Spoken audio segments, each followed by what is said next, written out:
Whenever we were doing research for this trip, like time and time again on like so many different platforms, we saw people saying how mean and like unwelcoming Koreans were. We saw it so many times that I feel like I was like, oh God, what if it's true? And I know, I was psyched up about it. I thought like people would be mean to me. yeah. It's been the opposite. People have been so nice. I can't even believe it. Like, we went to this Korean barbecue spot last night and they were so welcoming, happy to have us. And that's just kind of been my experience everywhere here. 이들은 한국에 오기 전 한국인이 외국인에게 차갑고 불친절하다는 말을 너무 많이 들었습니다. 그래서 부산에 도착하기 전까지도 조금 긴장하고 있었습니다. 그런데 부산에서 사흘을 보낸 뒤 이들은 완전히 반대의 말을 합니다. 사람들이 이렇게 친절한지 믿기지 않아요. 하지만 이 말은 단순히 친절한 사람 몇 명을 만났기 때문에 나온 게 아니었습니다. 감천마을의 카페, 자갈치 시장, 올리브영, 밀면집, 그리고 마지막 날의 야구장까지 부산이라는 도시 전체가 이들의 생각을 바꿔놓았습니다.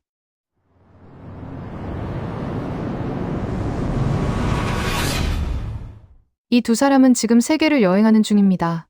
8번째 나라로 한국을 선택했고 첫 목적지는 부산이었습니다. 첫날 아침 두 사람이 찾은 곳은 감천문화마을이었습니다. 한국전쟁 이후 피난민들이 산비탈에 자리 잡으며 형성됐고 2009년 마을 미술 프로젝트를 거치며 지금의 색채 강한 관광지로 바뀐 곳입니다. 이 동네에서 카페 하나를 발견한 두 사람. 그 반응이 인상적이었습니다. 이런 카페가 존재한다는 게 믿기지 않아요. 카페 안에는 오리에게 먹이를 줄 수 있는 공간이 있었고 벽면 가득 손님들이 남긴 그림들이 빼곡했습니다.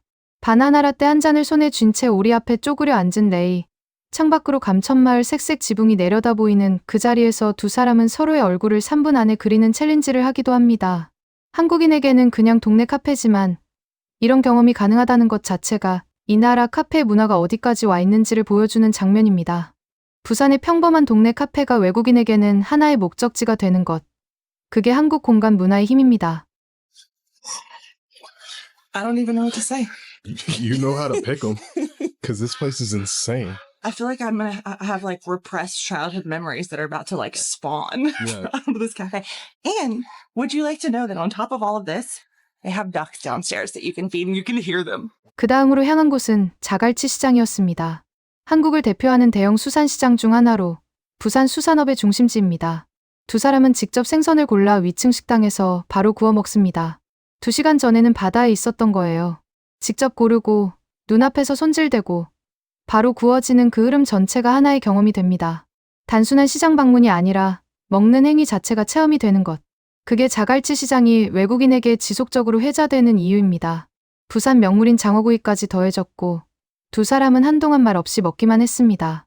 2 hours ago, he was in the ocean. 2 minutes ago, he was swimming in a pool. And in 2 minutes, he'll be swimming in our intestines.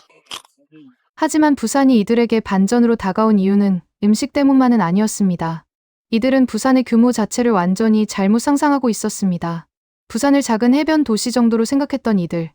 직접 인구를 검색해보고는 꽤 놀란 반응을 보입니다. 부산의 도시권 인구는 약 350만 명 규모입니다. 닉은 그 정도면 미국에서 2번째로 큰 도시가 됐을 거예요. 라고 말합니다. 실제로 LA보다는 작고 시카고보다는 큰 수준입니다.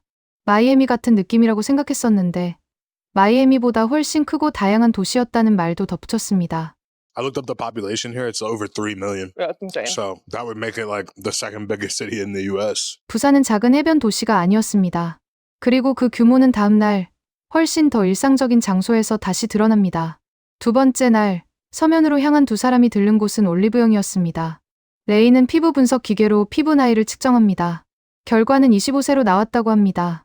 올리브영 일부 매장에서는 이런 피부 진단 서비스를 무료로 제공하는데 화장품 하나를 사러 들어갔다가 피부 분석까지 받고 나오는 경험은 해외에서 쉽게 찾기 어렵습니다. 닉은 나는 그냥 스킨케어 건너뛰고 나중에 수술 받으면 되죠. 라고 농담처럼 말하면서도 손에는 이미 몇 가지 제품이 들려 있습니다. 미국이나 유럽에서 화장품 몇 개를 고르면 금방 넘어가는 금액인데 이들은 부산 한복판 올리브영에서 여러 제품을 고르고도 $20 정도를 썼다고 말합니다. 관광지가 아닌 평범한 상점에서도 외국인이 멈춰서는 장면이 나온다는 것. 이게 한국 도시 문화의 밀도가 가진 힘입니다. 이들이 놀란 건 상점뿐만이 아니었습니다. 하룻밤 $24짜리 숙소의 주방, 침대, 그리고 TV까지 갖춰져 있었다며 더 이상 뭘 바라겠어요? 라고 말합니다. 같은 조건의 숙소를 다른 대도시에서 찾는다고 생각하면 이 가격은 꽤 인상적으로 느껴질 수밖에 없습니다. Some of the Olive Young stores have like this machine where you can analyze your skin. Ray got her skin analyzed and it said she looked 25. Yeah, it said my skin age was 25, but it said I needed serious work on the pools. Well, I think you look great for 36, honestly. Thank you. For people who are new here, Ray's only 29, so pretty good if your skin's looking 25, I guess. One thing that I think is so funny is that people order like to-go products, like just to come pick up.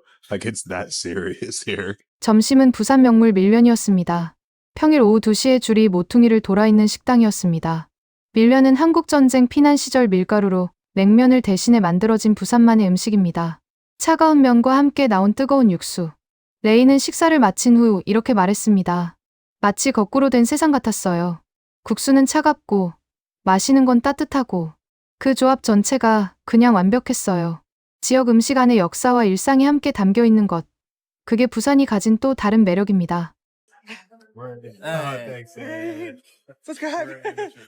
Hello. Just finished lunch. It was absolutely delicious, but I just have to say, it is baffling to me how America and Americans get the rep for having like extreme portions. I have never seen extreme portions like I have in Asia. Like I cannot eat that many noodles. It's truly crazy. Yeah. But that dish was like one of my fave lunch specialties I've had in a long time. It was like upside down world. Like the noodles were cold, but then what you drank was hot. Mhm. And the whole combination was just delicious. So very excited that we tried it. 그리고 이쯤에서 처음에 들려드렸던 한국인에 대한 이야기가 다시 나옵니다. 닉은 한국 바비큐 식당에서 경험한 환대를 이렇게 표현합니다. 그냥 우리가 거기 있다는 것 자체가 기뻤던 것 같아요. 그 경험이 부산 어디를 가든 계속 이어졌습니다. 이들이 처음에 걱정했던 냉랭한 한국인은 어디에도 없었습니다. 하지만 이들이 부산에서 가장 강하게 반응한 장면은 시장도, 카페도 아니었습니다. 마지막 날 찾아간 야구장에서 이들은 부산이라는 도시를 완전히 다르게 보게 됩니다. 롯데 자이언츠 KBO 경기장 안에서 직접 사온 음식을 먹을 수 있고 옆자리 관중이 초밥을 꺼내 먹는 모습도 보였다고 합니다. 한국 콘도그를 한 입 베어본 닉은 10점 만점에 10점이라고 했습니다. 수백 명이 함께하는 응원과 모두가 같은 방향으로 움직이는 그 장면. 닉은 이렇게 말합니다. 야구를 좋아하지 않아도 관계없어요. 분위기 자체가 완전히 달랐습니다. 한국 야구장이 외국인에게 단순한 스포츠 관람이 아닌 이유가 여기에 있습니다.